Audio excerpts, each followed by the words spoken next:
of this action coming up. The Steelers returned from the bye week with a 23-9 victory over the Browns to get Pittsburgh to a 4-1 record.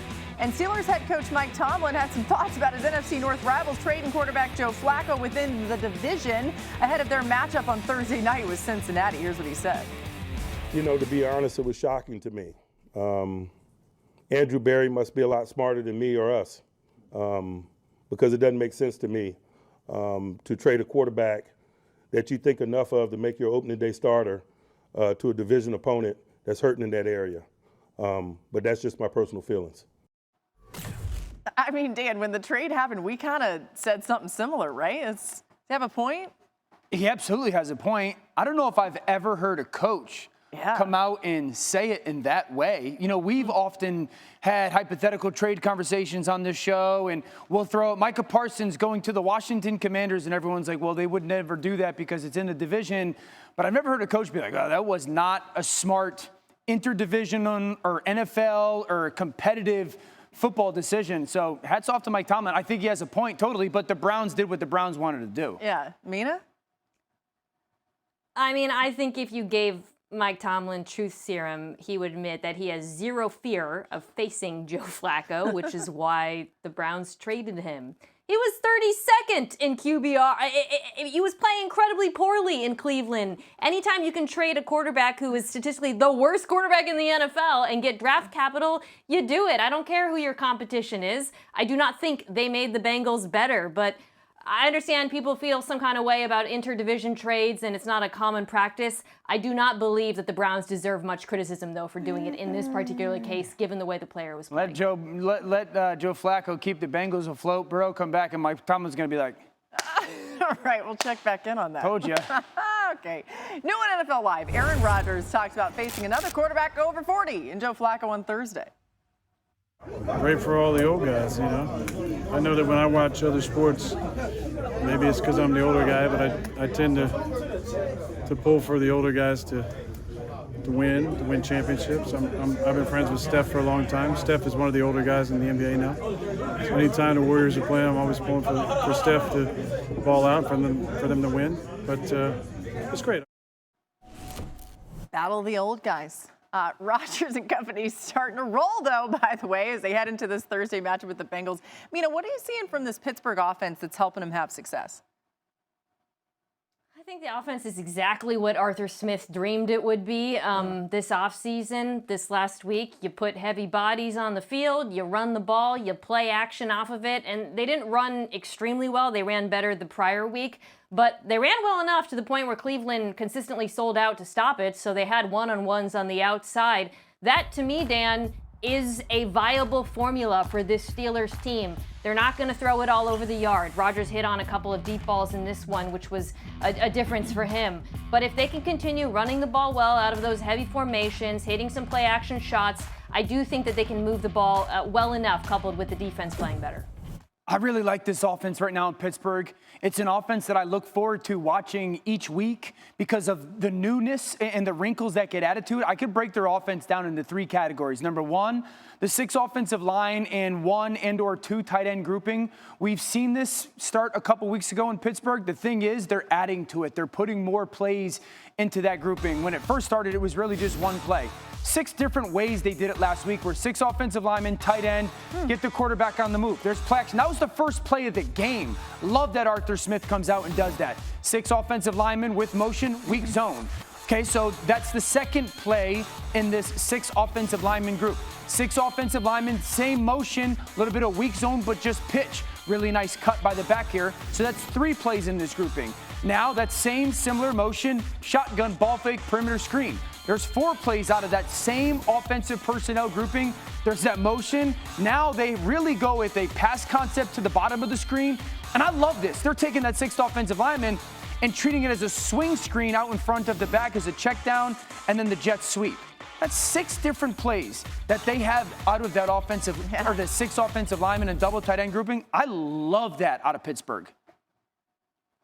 One of my favorite things every week. It's 6 offensive linemen, but it's really 7 because Darnell Washington, the tight end, and every week reliably the defense just completely forgets to cover him altogether. Yeah. And Adam, he got a big play in this one early in the game. But I'm telling you, every week, because he is such a dominant blocker and he is part of what Dan is describing, he has completely forgotten. The Steelers are going to keep doing that. I love it. You know what old guy quarterbacks really don't like is getting pressured. Aaron Rodgers, by the way, was not pressured in any of his 11 second-half dropbacks in Sunday's win over the Browns.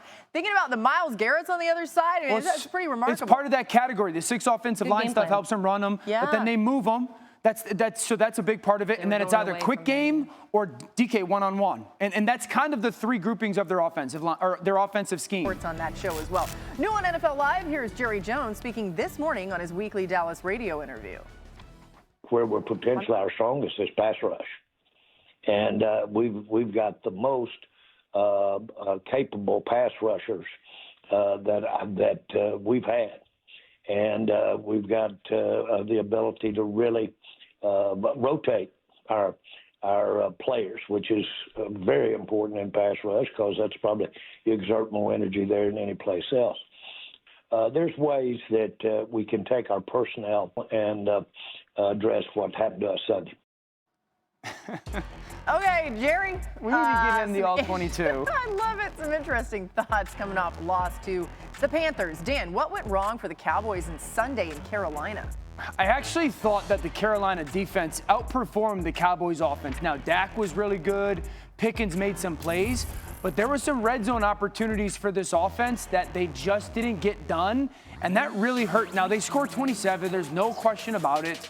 But with the way their defense is playing, that's not going to be enough. And so there's 2 or 3 times that they're down in the red zone and they don't score touchdowns. They got to kick field goals. I absolutely think this is a team that 4th and 5 or less, once you pass the 50-yard line, should absolutely go for it instead of kicking field goals. The Jets fell to 0-5 on Sunday when they lost in London to the Broncos. Mina, what went wrong for Aaron Glenn and the Jets in that one? Yeah, no mystery here. One of the worst offensive performances, I think, statistically of all time. But to narrow the specificity, Justin Fields just did not pull the trigger in this game. It's been a problem at times with him over the course of his career. I actually think he has been better at it earlier. But in this particular game, he's just showed such hesitancy to throw the ball. Guys weren't always open, but there were moments where he could have thrown, particularly to Garrett Wilson, and I was just screaming at the tape saying, throw the ball, as I'm sure Jets fans were. She actually was, you guys. Yeah. Seattle defeated the Jags on Sunday. Graz, you were in the building. What went wrong for the Jaguars? Seattle really just beat them up front with their defensive front. Seattle's so banged up on the back end, but they dominated with their defensive line. Jaguars were using a backup center. I'm talking to some of their people before the game. They were talking about the adjustments they would have to make, helping with guards, run more outside as opposed to up the middle. None of it worked. Byron Murphy, Leonard Williams, that crew was just dominant and just pressured Trevor Lawrence into problems all day, and the Jaguars could never get their run game going. All right, only the Browns have allowed fewer yards per rush than the Seahawks defense this season. They're allowing just 3.3 yards per carry this season. That would break the franchise record. And they rank 6th in yards before contact, 2nd in yards after contact allowed on the ground this season.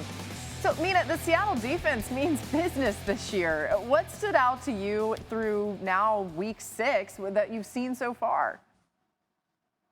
Oh my God, those numbers are beautiful. Oh, there's so much to talk about. I'll say this. I just love the way Mike Macdonald leans into the versatility of his defensive stars. And watching this game back, 2 players really jumped out to me. One was Leonard Williams. Yesterday I said he's like the best defensive player that no one ever talks about. Watching some of the pressures and sacks, he was just lined up everywhere. On the sacks, he was at 3 tech, 1 tech, 9 tech outside of Nwosu at one point, 5 tech multiple times. McDonald's just so good at using him, particularly on overloads to get the matchups he wants. And he is fantastic. And then the other one, and this was new, Nick Emenwari, the rookie, who hasn't really played this year because he's been hurt, sort of a hybrid safety that they got in the 2nd round. In this game, he was mostly in the slot, but they had him in the box, and then he put him on the line of scrimmage and sent him as a blitzer a couple times, and he forced incompletions. That is something to monitor going forward because his ability to do that, he's so explosive, is going to create doubt in the minds of quarterbacks the same way that Kyle Hamilton did back in Baltimore, especially when Julian Love and Devin Witherspoon are back on the field. Just a really, really special performance from those 2 players. I was literally going to say he's found his Kyle Hamilton, and you just took it. So I totally agree with that.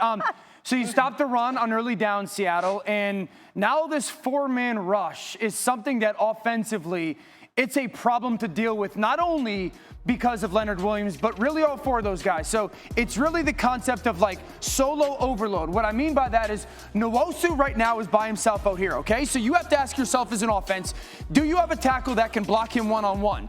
And then you get this overload backside of Leonard Williams, DeMarcus Lawrence, and Boye Mafe. So this is a problem offensively because if you think you can block him one-on-one, great. If you can't, you have number problems backside. Now, this is what happens. What they do in these situations is they're taking this internal picture and burying your offensive lineman. If you look at this right now, 3 offensive linemen for Jacksonville, blocking 2. So you've created one-on-one and one-on-one, but you've only rushed 4. Then they get into that attack mode. Those one-on-one perimeter players on the outside or perimeter rushers on the outside win. That was Nwosu by himself. This time, DeMarcus Lawrence to the right by himself. Can you block him one-on-one? And then you got Murphy, Leonard Williams, and Nwosu here. And now, again, we want to create these internal problems for you to take numbers and then get those one-on-ones. There's this internal game. How many people are blocking? 3-on-2, but I have a one-on-one there. I have a one-on-one there. The Seattle Seahawks are taking this 4-man pressure with this solo overload and burying your numbers. This time, Boye Mafe's by himself, right? Boye Mafe's right here by himself. Murphy, Leonard Williams, and then DeMarcus Lawrence. Can you block him one-on-one? If you think you can block him one-on-one, great numbers, but that's a problem. This time, look at this 2-man game because this is called that TE stunt where the tackle goes in, the end comes underneath. It's only 2-on-2 because these 3 are blocking those 2. Advantage Seattle with their rush and DeMarcus Lawrence.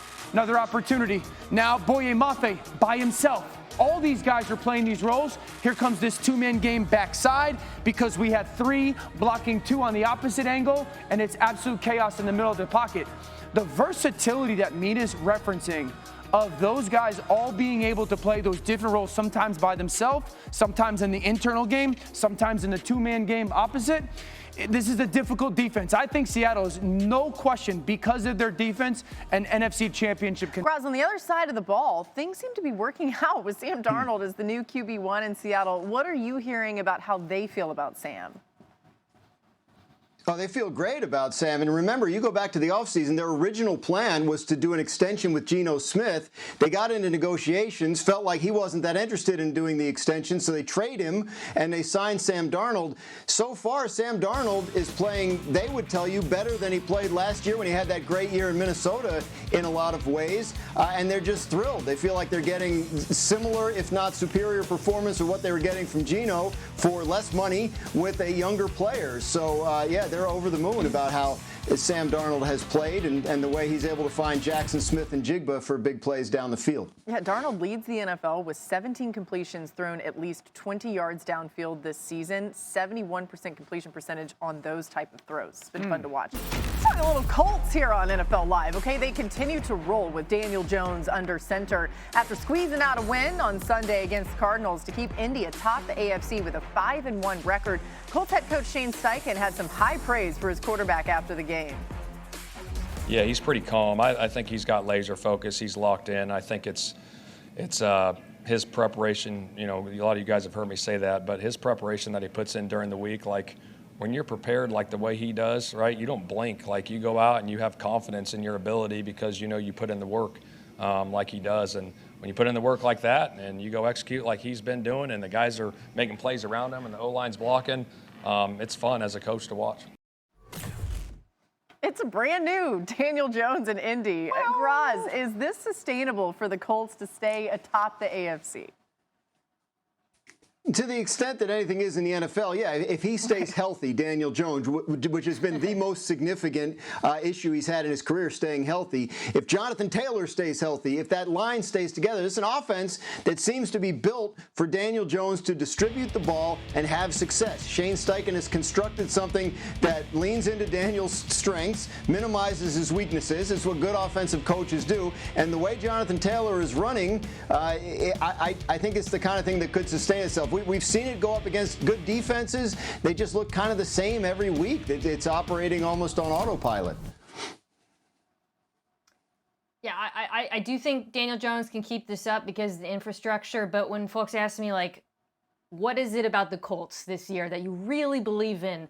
I just go back to the run game. Jonathan Taylor having an unbelievable season. Yeah. But I would argue that the left side of the Colts offensive line, and this was really stark in this last game, Raymond, Quentin Nelson, the left guard, and then Bortoloni, who's new at center. They're playing as well. They're blocking as well as any three offensive linemen in football right now. It was mostly zone runs, but the big pin pull run, I was shocked by how fast, how far upfield Quentin Nelson got. He has been unreal this year. That offensive line is legit, and they will continue to be legit, and I am not questioning this team because of them in that run game moving forward. The run game with motion this past weekend was absolutely sensational. It hasn't been something they've done great this year. I want to see if they'll do it more. I agree with everything said about Daniel Jones. I would say this past game was the game for the first time this year that looked like old Daniel Jones. Threw a very poor interception, should have thrown another with not seeing the defense. So hopefully that's the lesser and the aberration rather than a foreshadowing of what's to pay attention to. Just keep your eye on that. I really like Warren and Josh Downs for this offense. We don't talk about Josh Downs enough when it comes to how much he impacts this football team. Tyler Warren, we've given Egbuka Offensive Rookie of the Year, justifiably so. Warren is going to be very much so worthy of that decision. Josh Downs as a slot receiver, we talk about Amon-Ra St. Brown, rightfully so. This guy is tied in the NFL for receptions. He's 7th in yards. He's 2nd in those slot receptions, converting first downs, only behind Amon-Ra St. Brown. So to Graz's point, that ball distribution, this young man has become one of the best slot receivers in the league. Yeah, Tyler Warren, who you mentioned, 370 receiving yards this season, the third most among rookies and most among tight ends. Mina, go ahead.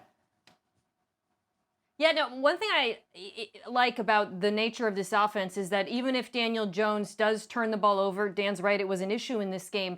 They have the kind of players who can settle him, players who get you yards after the catch. He does not have to force the ball downfield in this offense for them to be successful, and obviously the run game is part of that as well. Yeah, coming up, they have the Chargers, the Titans, the Steelers, Falcons, Chiefs, Texans. I mean, you can look at that and say there's some wins and maybe some losses in there too. But either way. All right, that was fun.